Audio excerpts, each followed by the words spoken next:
Welcome to What the Fantasy. I am Brandon Hay at HeyB3. And my name is Zada Kantabedian at ZKantsFF on Twitter.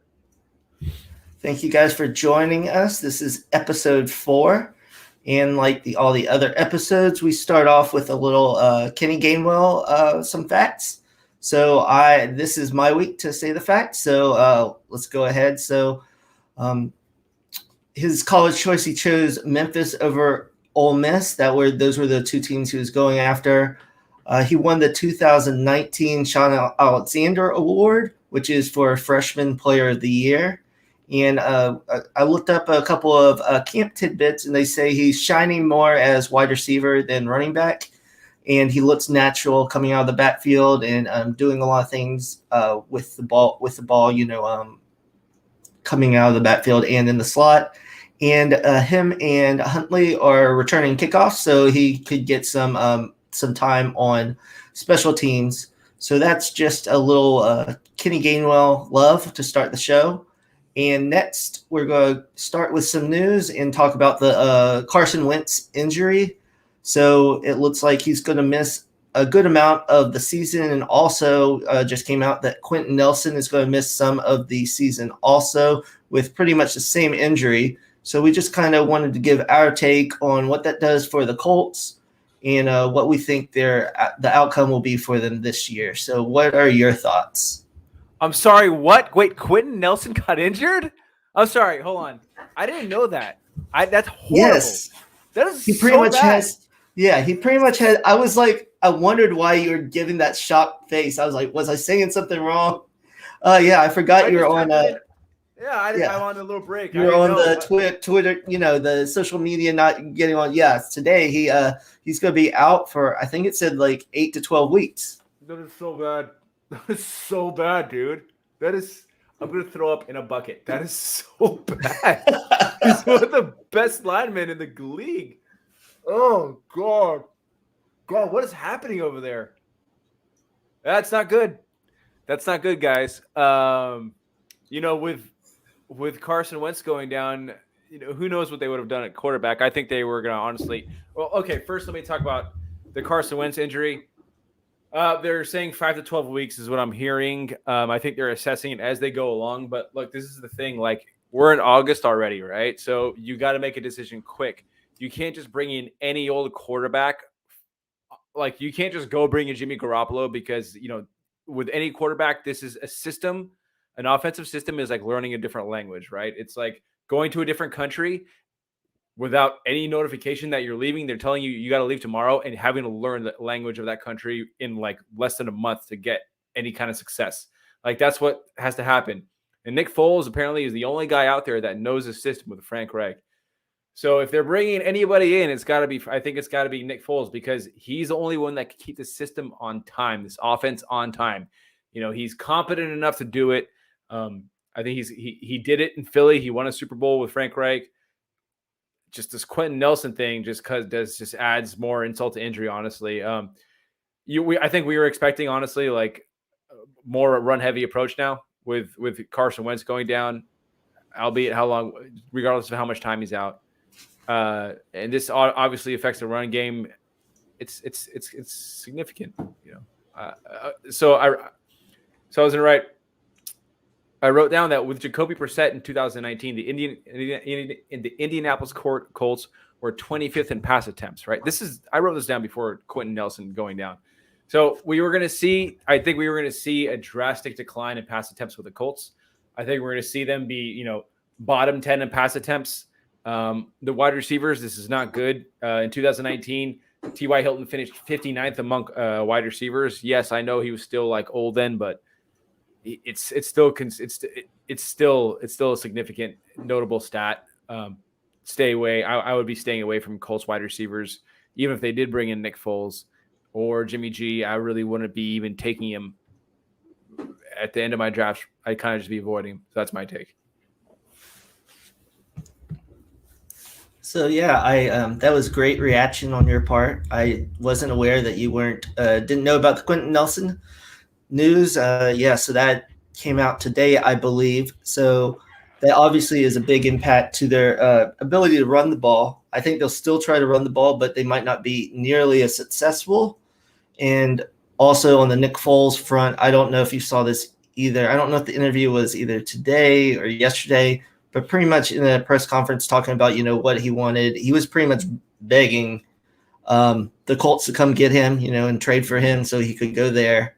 And usually he's not a guy in the press conferences to really, be that emotional and kind of say all that. But he was talking about how, how Wright knows him as a person and as a player and what all he can do. So I think that's this definitely put some cold water on my belief that Michael Pittman Jr. was going to have kind of a breakout year.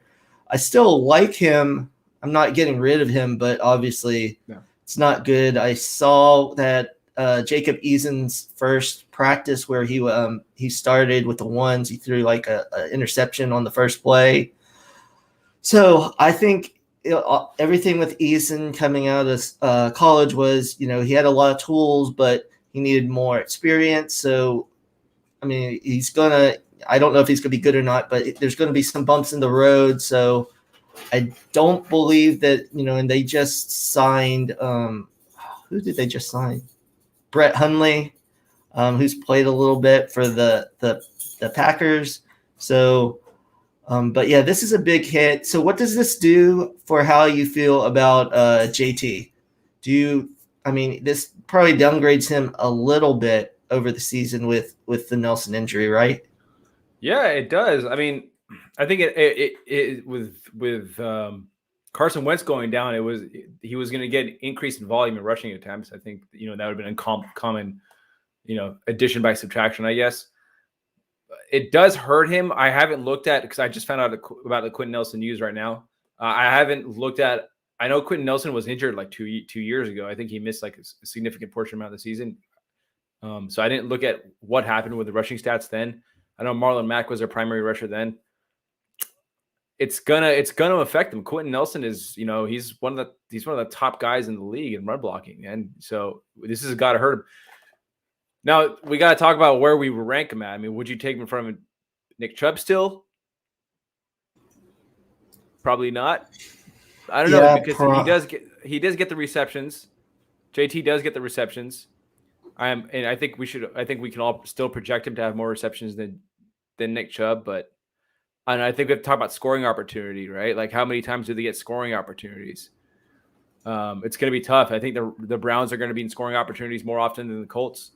So I think that's kind of like where you draw the line right there, is maybe Chubb JT. Right. Yeah, I would agree with that, because even though Chubb does, share some time with Kareem Hunt, he's just so efficient with his carries, and he gets a lot of those goal line carries. I think it's overstated a little bit, the split between him and Hunt. I think Hunt is really kind of rises because he gets those, 3 or 4 receptions a game in PPR formats. And people tend to forget, Chubb didn't play 4 games last year. So that means, Hunt was raised up then too.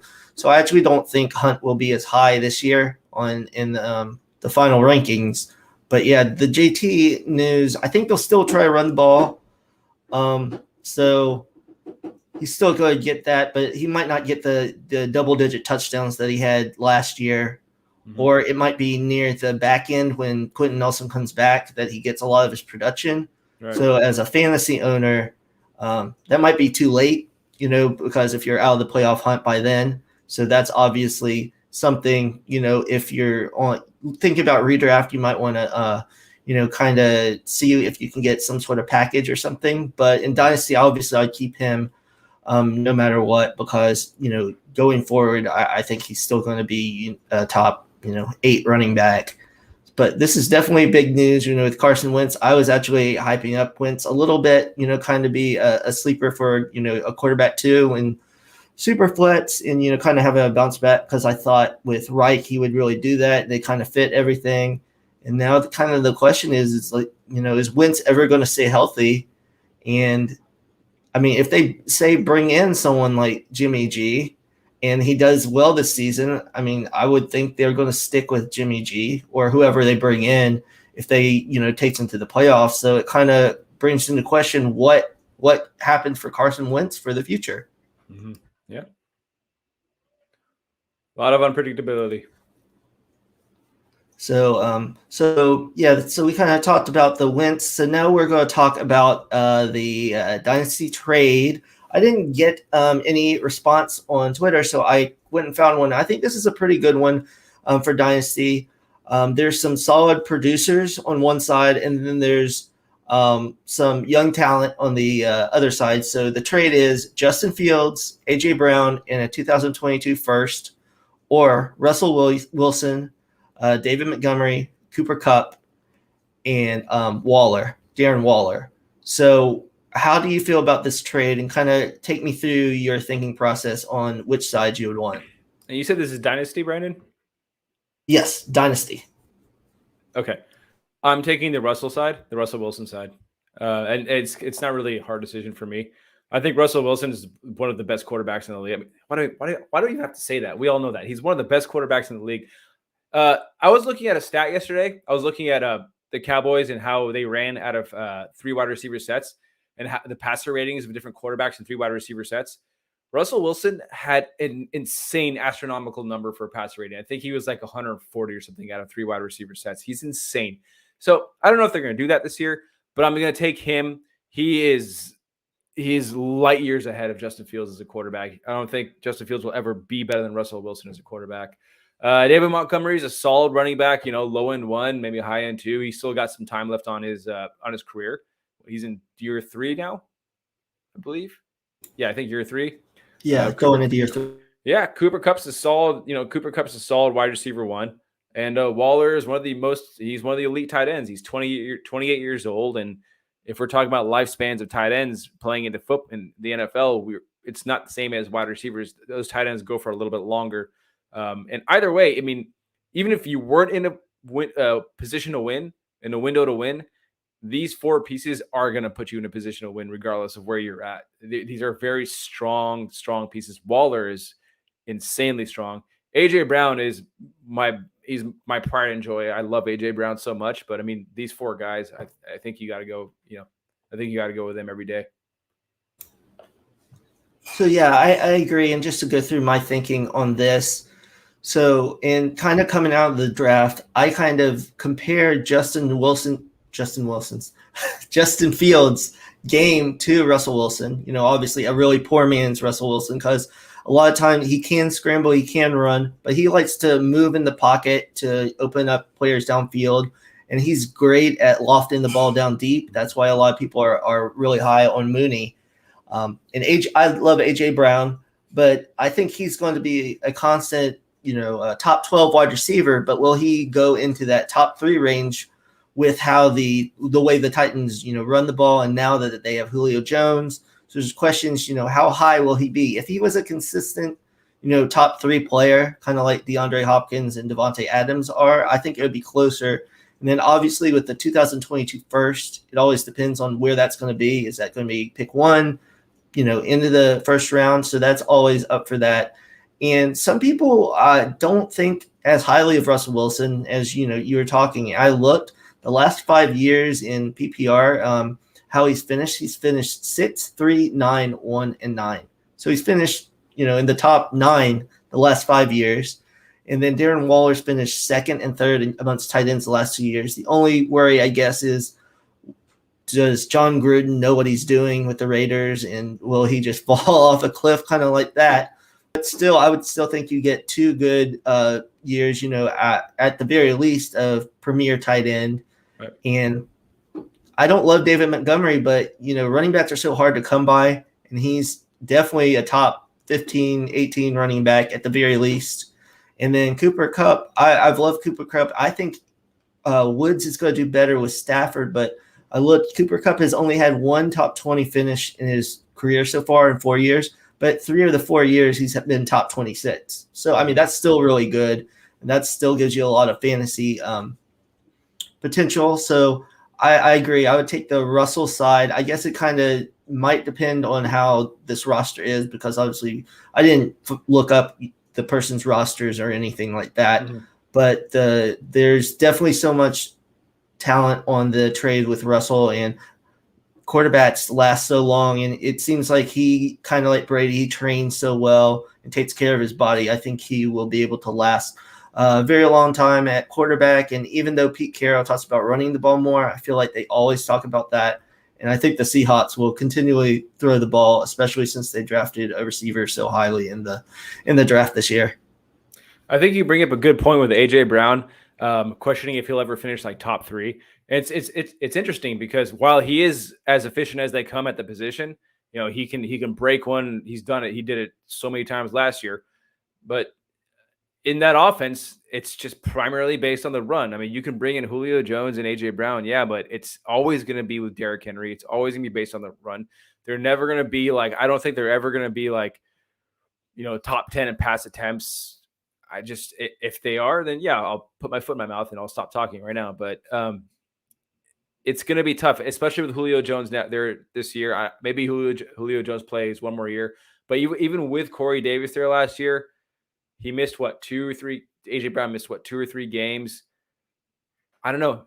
Top 3 with the receivers that we have, Devontae Adams and Tyreek Hill and Stephon Diggs and DeAndre Hopkins, and now even Allen Robinson might outproduce him going into the future with Justin Fields and Justin Fields' development going. There's a lot of it's tough.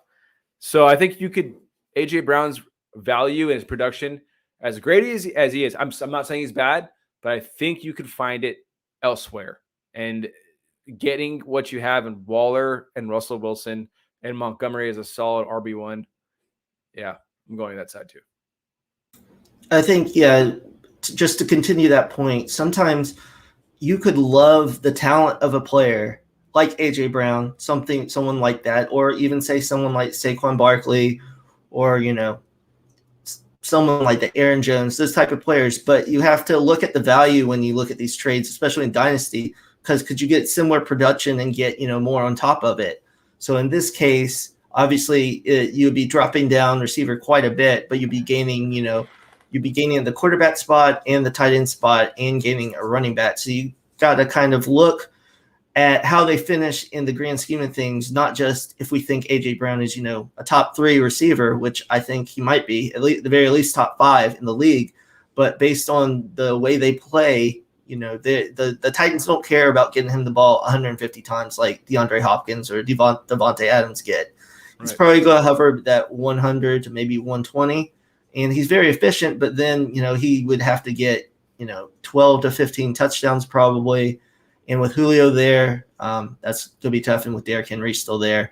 So, yeah, I agree. I agree with that. And that's a good point that you might love the players on the other side. Like I love Fields and AJ Brown, but the value on the other side would just be too much to pass up. Mm-hmm. Okay, now we'll move into our would you rather questions. So the first one is, would you rather be an extra in an Oscar movie or a lead in a box office bomb? Yeah, I'll take the lead in a box office bomb. I mean, if you're going to go big or go home, right? No, I agree. And just to add to that, I looked up how much an extra usually makes. $50 to $300 for a day. I guess the main reason you might doubt the being the lead in the box office bomb is kind of being the butt of jokes. If someone always makes fun of a certain movie and everything, but I think some actors and actresses kind of go with the joke, so it kind of becomes maybe even like a cult type thing where people watch the movie or everything.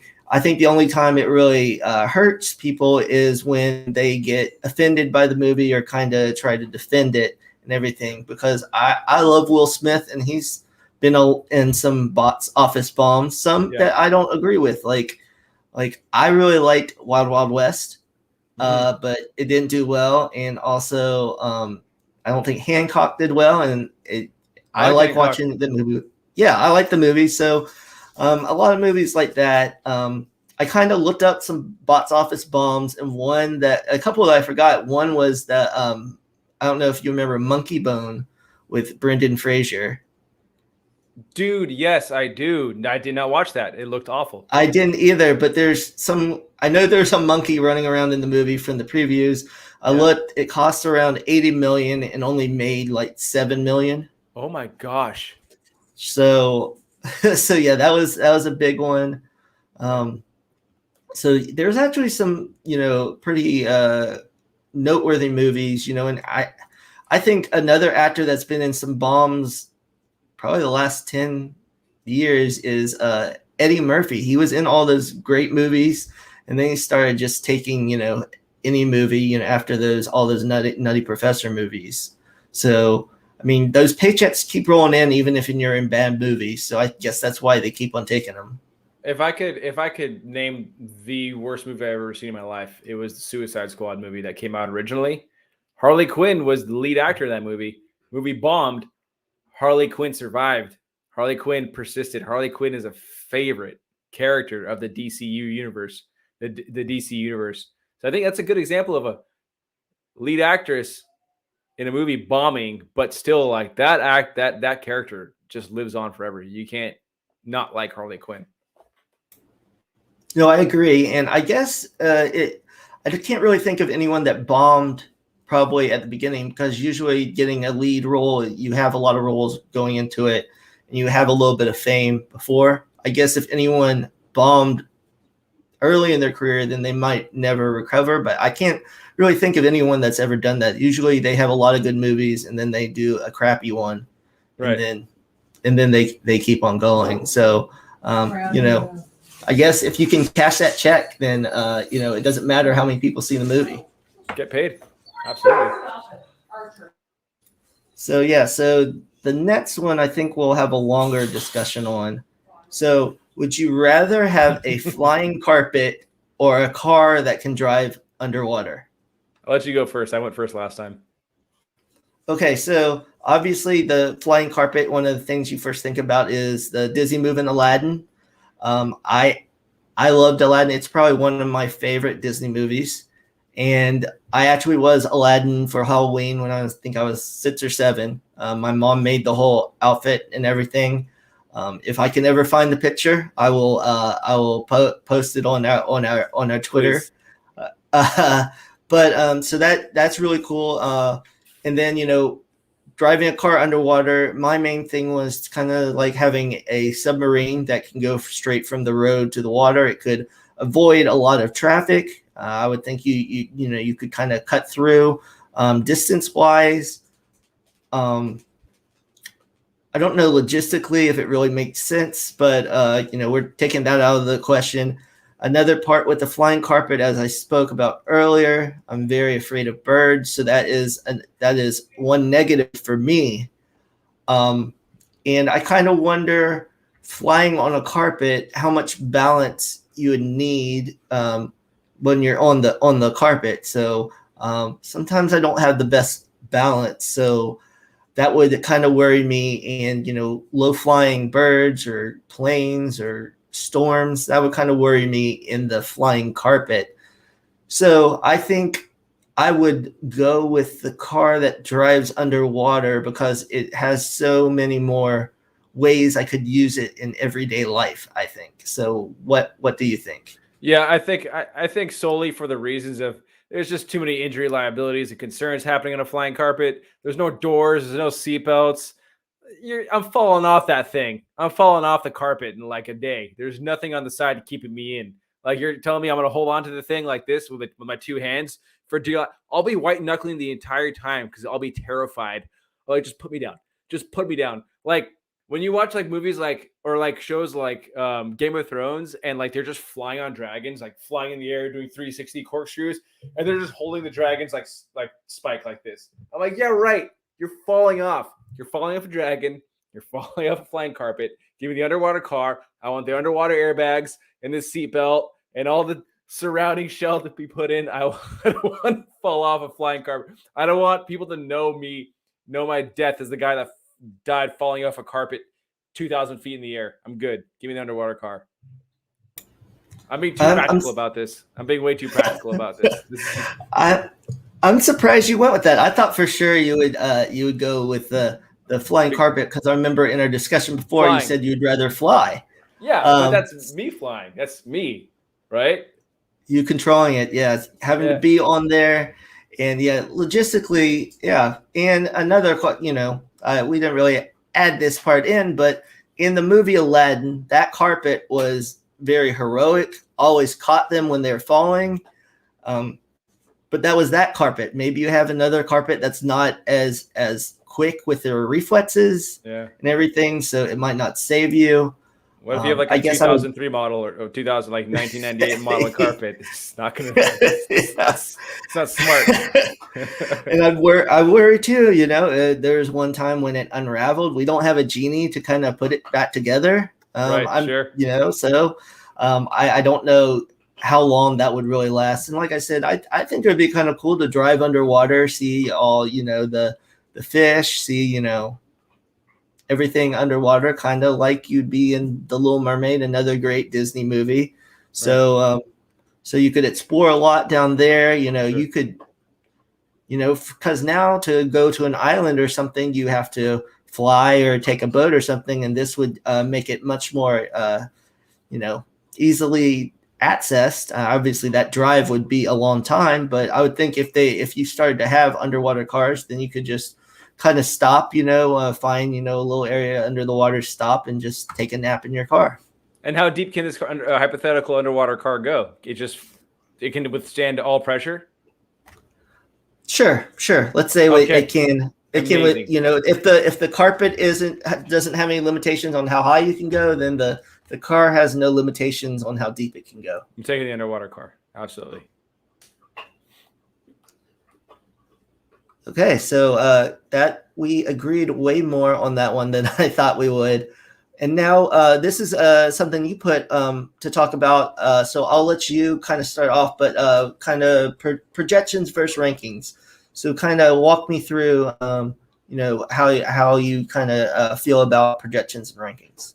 So I actually want to talk to you about this because I am about to start doing my first set of projections for the year. I'm probably going to get maybe 2 out before the year starts, but I just wanted to try it. I've always wanted to try it. It's really insightful. It's a great tool for writers, I think, when they're writing about players. They have a better grasp of how they feel about that player based on their method of projecting their production for the year. I've been speaking to some analysts in the community who've been doing a lot of projections, and I've been asking them, do your ranks reflect your projections? And they say no. And I go, that's interesting. That's really weird because that doesn't really line up linearly and like logically for me. This is your method that you're putting out there. This is your work that you're putting out there for people to use. I assume that this is a trusted method that you believe in to go forward with, right? And like, why are we doing this? Why are we creating these projections if you don't believe in them, if you can't rank accordingly to them? And I've spoken to other people who have been like, yes, absolutely. Like my friend, like my buddy John. I was doing a video with Johnny Hicks the other day from Fantasy Whispers. He was telling, you can find him at Johnny_Game Time. He's an awesome guy. He was showing me how to do projections first. He was very kind enough to sit down with me for about an hour and a half and show me projections. And he said, yeah, he absolutely goes by his projections. And he explained to me his methodology, which sounded really solid. I just think that if I was making projections with enough time, like say if I did 2 years where I got my methodology down good, where I felt solid in it, then I think I'd be basing my rankings off that. I know you just started doing projections, or I know that you do projections. I don't know when you started doing them, but how do you feel about using your projections and basing your rankings off projections? So I've always, played fantasy football and kind of had an idea in my head where I rank players, but this is the first year I've gone and actually put out, how I rank players. So I did some Dynasty rankings earlier, and it's linked to the page that's on my Twitter, and went probably midway through preseason, I'm going to finish up my projections. I have, I think, 25 of the 32 teams done, and I just kind of want to tweak those when we know a little more about training camp. But for my projection part and do rankings for just this year, I totally use my projections. I don't know if this is the best method, so I think I did all 32. I'm going back and editing some, but I did all 32. And then there's a ranking sheet that, shows by position, quarterbacks, running backs, wide receivers, their ranking. And I look at see where everyone's ranked. And if I see that someone is ranked over some players, that I don't necessarily think they should be, I kind of go back and look at my projections and kind of play with them a little bit in comparison. I don't know if that's the best way to do it. For example, one for me was I had Elijah Moore over players like, Keenan Allen, and I'm trying to think who else. I can't remember else, but I knew Keenan Allen was one of them, and I didn't think that was right. I still have Elijah Moore pretty high, I think around 20. But I've kind of tweaked that, and some quarterbacks I kind of tweaked because some of the rushing attempts and rushing yards it's kind of hard to gauge. So if I gave too much to someone, like a good example is Taysom Hill and Cam Newton. They were like top when I first did the projections. They were both top 12 and ahead of quarterbacks that I think would outproduce them. So I kind of tweaked the rushing numbers, maybe the yards per carry a little farther down. Maybe they should get another interception or something like that. Like I said, this is the first time doing projections, so I don't know if this is the best way to kind of tweak after you do them at first, but that's at least how I'm starting off. How I'm doing projections. Right on. And where did you learn how to do your projections? So I found out about Kyle Yates's projection sheet that he puts out, and he put out a new one this year, and I believe it's $15, but it gives you the template. He has a video of how to do it. Great. And then it has all the teams, and then also you input names, and then it inputs the last 3 years of their stats. So you can kind of go over there, and then it has the team stats under there too. And then I also look at the past team stats, also separately, because it doesn't always have the target or the catch percentage and those type of things. So I kind of go through that. So what I did first was I listed out how I thought the depth charts would go and put everything there. And then I just went through the teams. I did the teams that I thought were more easy to project or know what's going to happen. I kind of started, I think, with the Buccaneers and then the Cardinals, and kind of went through there. And then I kind of went back through. And then there's actually a group chat on Twitter of a lot of people that do projections, and we kind of bounce ideas off of each other.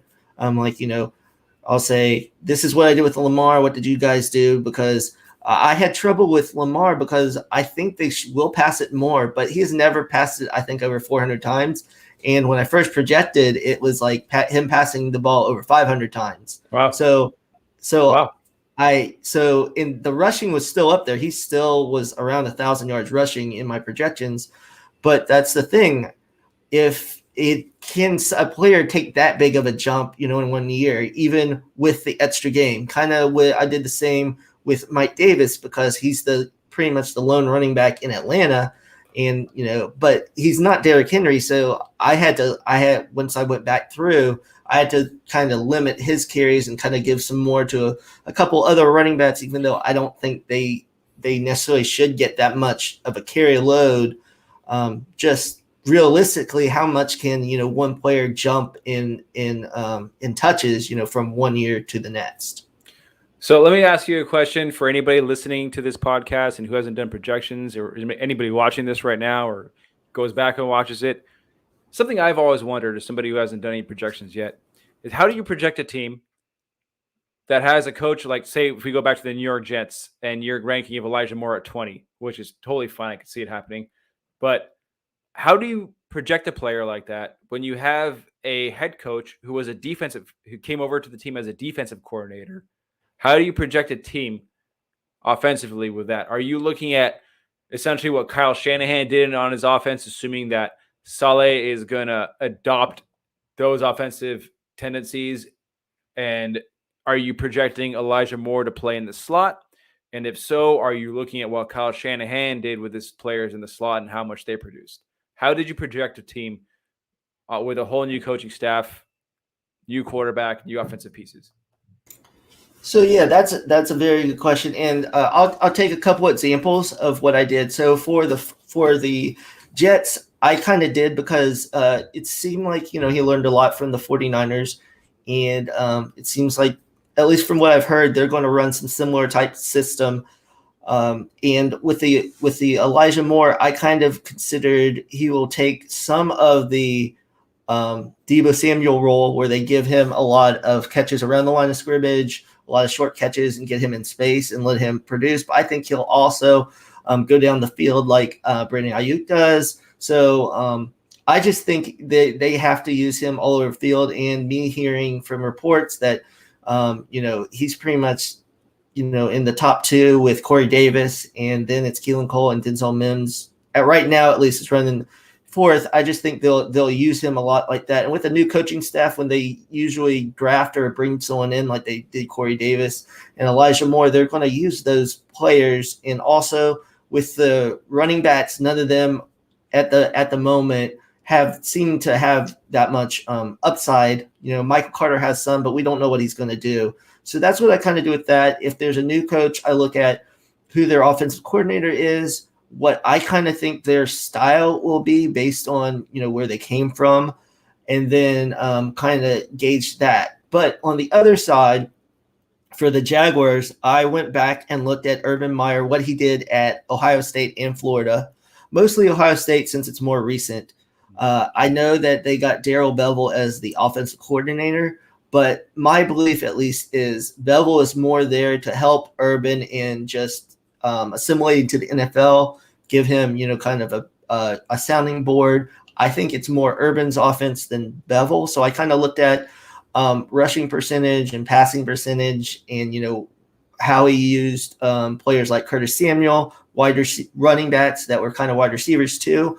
But also I couldn't use the percentages because the rushing percentage in college is way higher than in the NFL. So for instance, he ran the ball, about 60% of the time at Ohio State, and that wasn't even, top 10.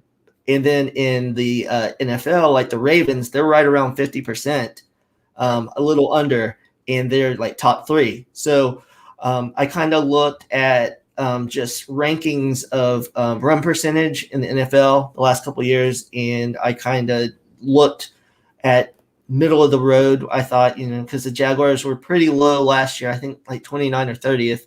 And I figured with a better quarterback, a better coach, a better, scheme, I went on the low end and moved them up to 20, which isn't, a huge jump. It's really not that much. It's just a couple more runs a game, and then use that rushing percentage and to figure out the play style. And then to figure out how many plays, what I did was I took the amount of plays last year, divided by the games, so 16, however many plays they had a game, so say 62. And based on their offseason moves, if I think they're going to have more plays per game, then I would add 1 or 2 per game and then multiply it by 17 or take 1 or 2 away.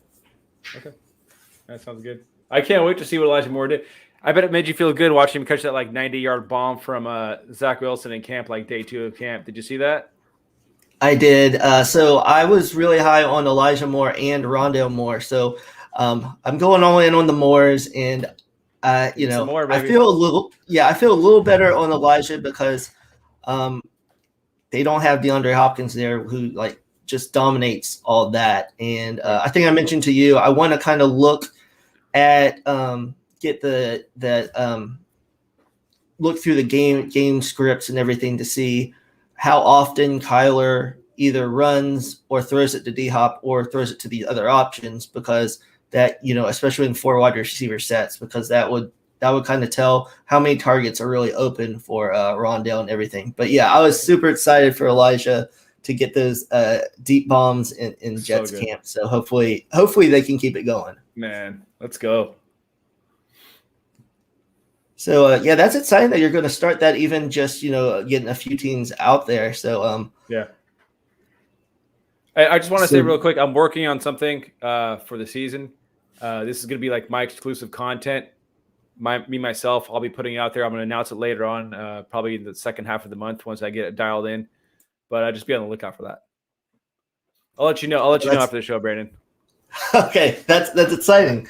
Yeah, I was surprised about that when you said it, because I hadn't heard anything. But that's cool. Yeah, you give you do a lot of good research, on game scripts and everything. And I know you've done one on Tony Pollard and David Montgomery, and I know we've talked about those, and they're really good information and everything. So I'm sure that's going to be great. So I'm excited to hear about that. So we have a football game coming up in 2 days. Let's go, man. I did not even know there was a football game until this Saturday. I was talking to one of my friends, and actually we're going on his bachelor party this weekend. And our first night will be Thursday. And he was like, how awesome is it? First night of the bachelor party, we get to watch a football game. And I was like, there's a football game? And then I had to look it up. So it's the Cowboys and the Steelers. Let's go. I know this first game on the Hall of Fame game, I know a lot of starters don't play a lot, but with kind of the shortened timeline, they might play more. So I kind of wanted to talk about what we really want to see for both teams, and then kind of highlight a couple players from each teams that we're kind of looking to see. So why don't you go ahead and start what you're looking for from both teams? Yeah, I just wanted to say real quick, I know it can be difficult to watch Hall of Fame games because there's like barely any, it's like a 14-point total score game. But I think it's really important, especially for like dynasty players and even even redraft players, to see what coaching tendencies are, what coaches are doing with formations. If you know anything about a certain team and the way they play, you'll familiarize yourself with the way they deploy their receivers. So I think it's important to watch for formations. But that being said, what I'm looking for with the Cowboys is I want to watch Simi Fehoko, wide receiver out of Stanford. I really liked him out of Stanford. He doesn't have too much of a developed route tree yet. From what I saw, he ran a lot of fade routes, which are pretty much just go deep. He ran a lot of curl routes and slants. He has a variety of tools to come off the line of scrimmage. He has a quick release. He does a really good job with foot fire. He does a really good job with getting the defender's hands off him. Great ball tracking, contested catch guy, small but physical. So it's going to be really interesting to see him play. He's kind of electric. He's an electric player. I think we're going to see a lot of him on the field, a lot of snaps. With the Steelers, I want to see Dwayne Haskins. There's a lot of reports coming out of camp that he's pushing Mason Rudolph out. I don't like Mason Rudolph. Mason Rudolph has no upside. We've seen Mason Rudolph play for essentially an entire year when Roethlisberger went out with the elbow injury in 2019. He had a whole year to do something. He didn't do anything. We had Duck Hodges taking over Mason Rudolph. It was just so bad. Mason Rudolph's already throwing picks in camp. Picks in camp aren't, it's nothing really to write home about. But when you have a backup quarterback who hasn't done anything, and you got Dwayne Haskins, who was supposedly playing horribly with Washington, coming in outplaying Mason, I think it's going to be interesting to watch Dwayne Haskins perform. Say he does good this preseason. Say he takes over the number 2 spot. How much more longer is Ben Roethlisberger going to play for the Steelers? This could be his last year. Say Roethlisberger gets injured this year, right? And Haskins comes in and keeps that offense on time down the field. I think it's something that's noteworthy to watch. Let's watch how he does, and let's watch to see if he builds momentum. Let's watch to see if he is the same old Haskins that we saw in Washington the past couple of years.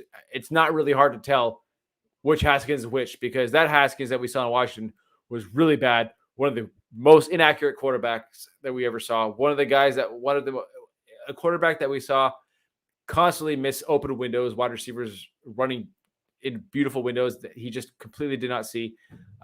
So let's keep our eyes on Haskins. Maybe a good dynasty stash. Maybe he's got some upside left. Former first round pick out of Ohio State.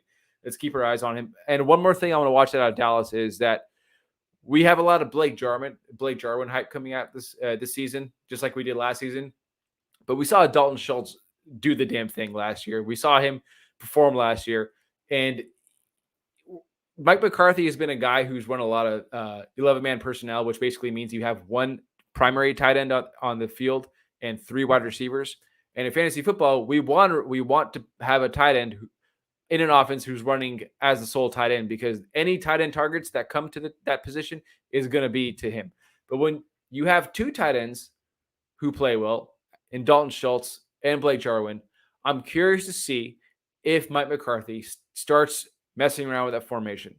Now, the Cowboys in 2019 or 2020 with Dak Prescott, before Dak Prescott went down, ran the most snaps out of 11-man formations at 79%. Now, I don't think it's going to be a likelihood that they run a lot of 12-man formations because you got Gallup, Amari Cooper, and CeeDee Lamb. But I think it's justified in that maybe they want to get the ground game going more, maybe hide their defense. You don't want to maybe get Dak Prescott going into too many shootouts as an NFL coach and subjugate him to too many pass rushes and get him injured again. So something to keep an eye out on. Another reason to watch the Hall of Fame game. So those are some things I'll be looking out for the Hall of Fame game. How about you? Yeah, there's a couple things that you said that I also am looking at. One thing for the Cowboys is that kind of tight end rotation. And what I've kind of been saying is I think combined Schultz and Jarwin could be a top 12 tight end, but it's the production of both of them combined. You're never going to know which tight end is going to have the better game. So unless you have some sort of best ball type league, I would go elsewhere where there's a more set player at tight end. But kind of looking at the Cowboys, I want to see who that fourth wide receiver would be because we know the top three. So I would imagine they're not going to play Dak very long, if at all. They might play some of the receivers a little bit. I know Cooper has been kind of banged up. So I know they won't want to do that. And I want to see also is that Dallas's defense still lost. I've seen some training camp videos where CeeDee Lamb's making one-handed catches and catches over people.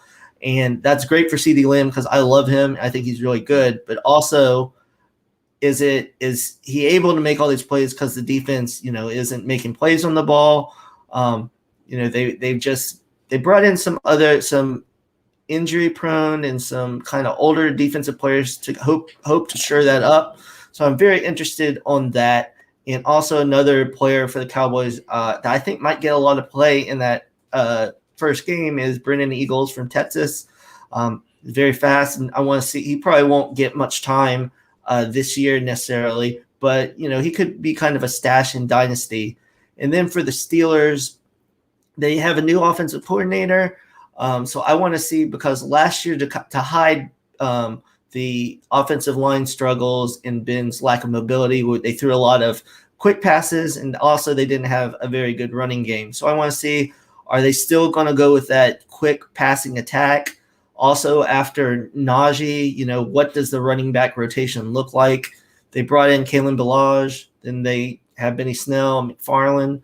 So how does that really go? I mean, I don't know if all of those guys will make the roster, but there will have to be a second running back, even though Najee will get the majority of the snaps. There could be one that could be somewhat interesting, maybe in a flex spot, with good matchups.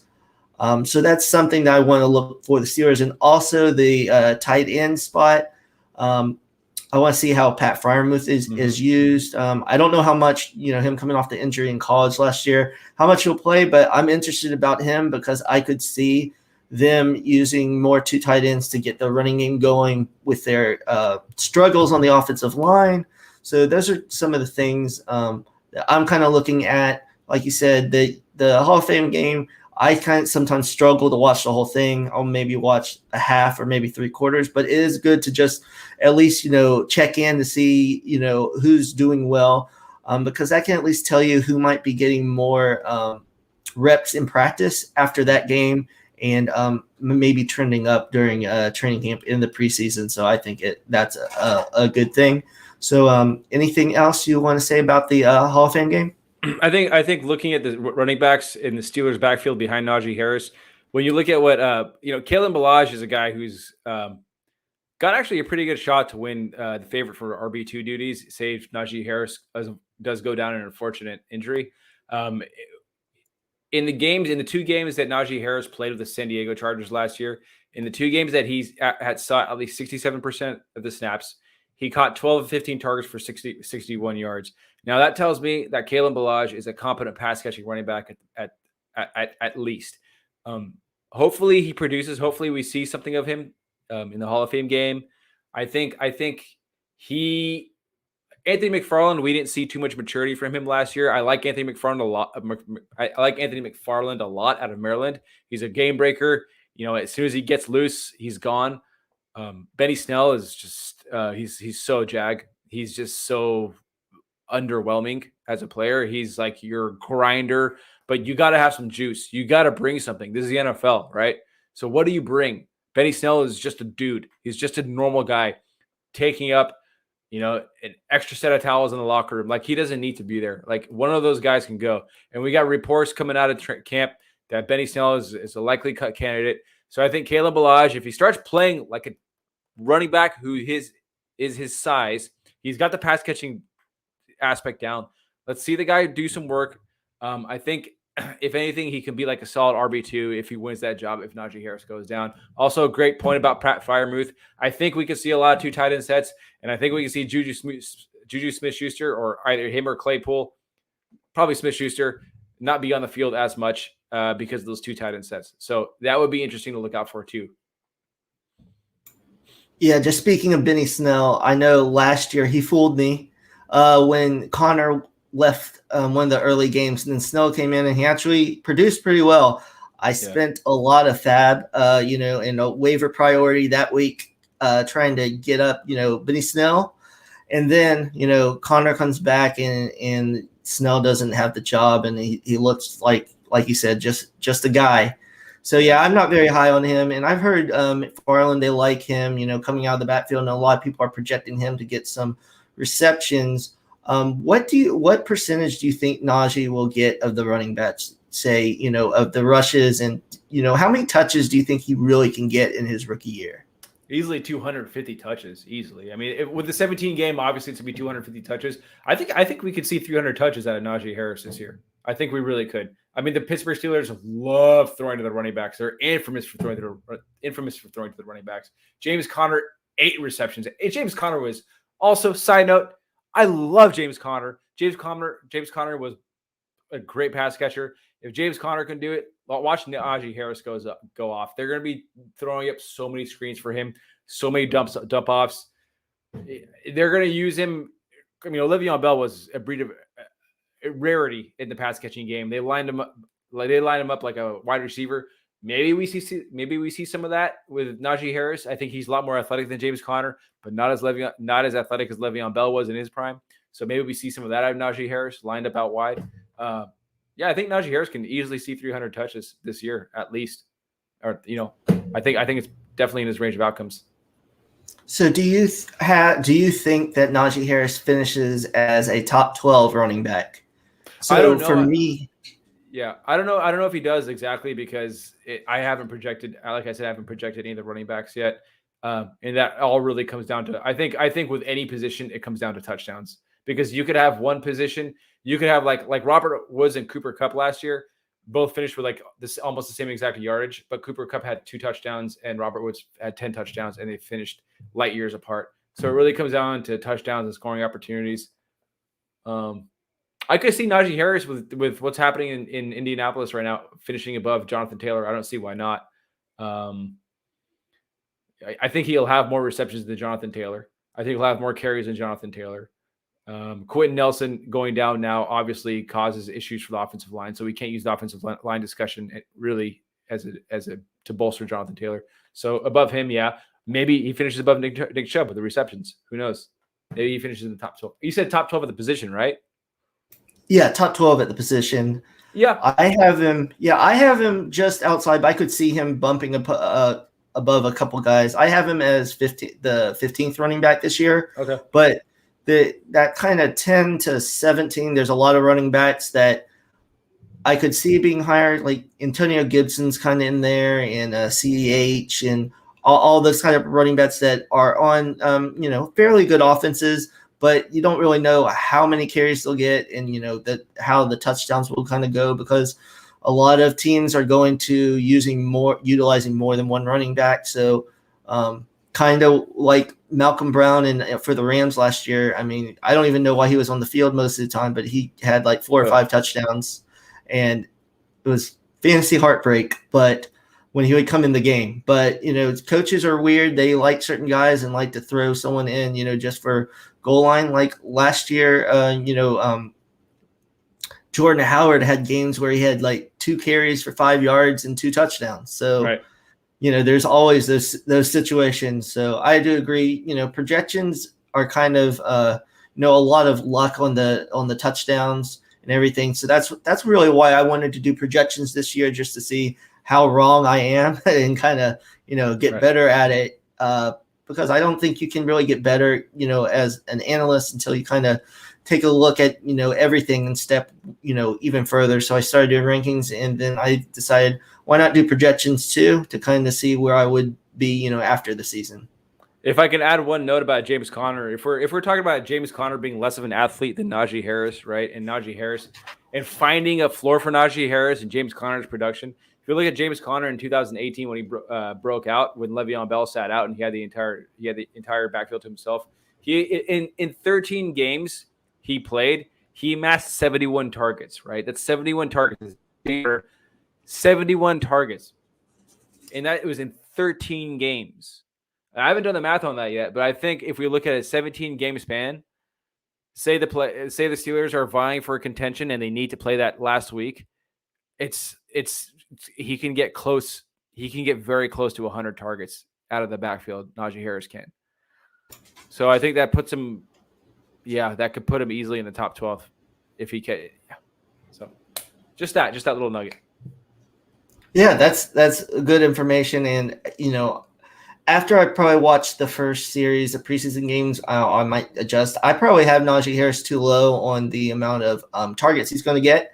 So, that's why I kind of wanted to wait till after at least one preseason game to finalize my projections, because, I kind of think I know what the teams might do, but I know no one really knows. And with how COVID seems to be already starting, we're probably going to have another fantasy season where you're going into Sunday, you think you have your lineup set, and then players won't play. So it's going to be another year where you might win just because you have better depth than other teams. So you need to, look at that with your roster makeup too. For sure. All right, so that is all we have for this episode of What the Fantasy. So thanks for watching, and we'll have the podcast out in the audio form, in a day or two. So I'm Brandon Hay at HeyB3. And I'm Zara Cantabedian at ZCantsFF. All right, thanks, guys.